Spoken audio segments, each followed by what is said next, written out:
NEET Yuji result কেলেঙ্কারির বিরুদ্ধে দেশব্যাপী প্রতিবাদ দিবসে কোচবিহারে বিক্ষোভ মিছিল। নিট ইউজি কেলেঙ্কারির বিরুদ্ধে এইডসোর ডাকে সর্বভারতীয় প্রতিবাদ দিবসে বিক্ষোভ মিছিল সংগঠিত হয় কোচবিহার শহরে। উপস্থিত ছিলেন সংগঠনের রাজ্য সভাপতি কমরেড মণিশঙ্কর পট্টনায়ক।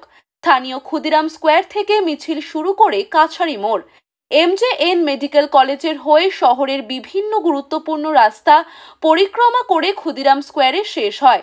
মিছিলে উপস্থিত ছিলেন জেলার সভাপতি কমরেড কৃষ্ণ বসাক, জেলা সম্পাদক কমরেড আসিফ আলম বলেন, ডাক্তারি প্রবেশিকা নিট ইউজি পরীক্ষায় রেজাল্ট দুর্নীতির ফলে লক্ষ লক্ষ ছাত্রছাত্রীর জীবন বিপন্ন।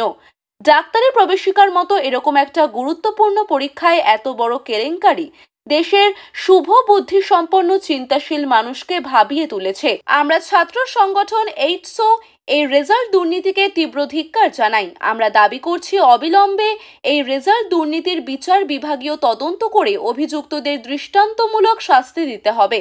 বেসরকারি সংস্থা এনটিএ নয়, সরকারের সরাসরি ডাক্তারি প্রবেশিকার ব্যবস্থা করতে হবে। আমরা আরও দাবি করছি, উচ্চ মাধ্যমিক পরীক্ষার রেজাল্টের 1 মাস পেরিয়ে গেলেও এখনো পর্যন্ত কলেজে ভর্তি প্রক্রিয়া শুরু হয়নি। অবিলম্বে কলেজে ভর্তি প্রক্রিয়া শুরু করে ভর্তির ব্যবস্থা করতে হবে। আপনারা প্রত্যেকেই জানেন যে নিট ইউজি অর্থাৎ ডাক্তারি প্রবেশিকা পরীক্ষার যে রেজাল্ট কেলেঙ্কারি, আমরা এর বিরুদ্ধে সরব হয়েছি। আপনারা জানেন যে 720তে 720 67 জন ছাত্র পেয়েছে। শুধু তাই নয়, আমরা দেখতে পেয়েছি যে এমন কিছু নাম্বার যে 718 719 যে নাম্বার টেকনিক্যালি যা বাস্তবে নিট এক্সামে পাওয়া অসম্ভব, সেইটাও কিন্তু পেয়েছে। এটা বিশাল বড় স্ক্যাম। সারা দেশব্যাপী এর বিরুদ্ধে প্রতিবাদে আমরা শানিত হয়েছি। আজকে আমাদের সারা দেশ জুড়ে প্রতিবাদ দিবস পালন হচ্ছে। আমরা কোচবিহার শহরে এই বিক্ষোভ মিছিল করছি।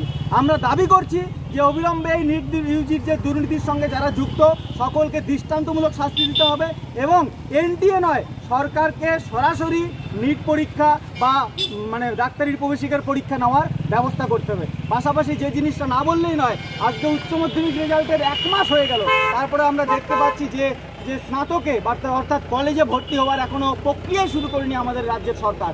আমরা এর বিরুদ্ধে সরব হয়েছি। অবিলম্বে এই প্রক্রিয়া শুরু করে ছাত্রছাত্রীদের শিক্ষা জীবনকে এগিয়ে নিয়ে যাওয়ার সুযোগ করে দিক, কলেজে ভর্তির প্রক্রিয়া শুরু হোক, এই দাবিতে আমরা আজকে বিক্ষোভ মিছিল করছি।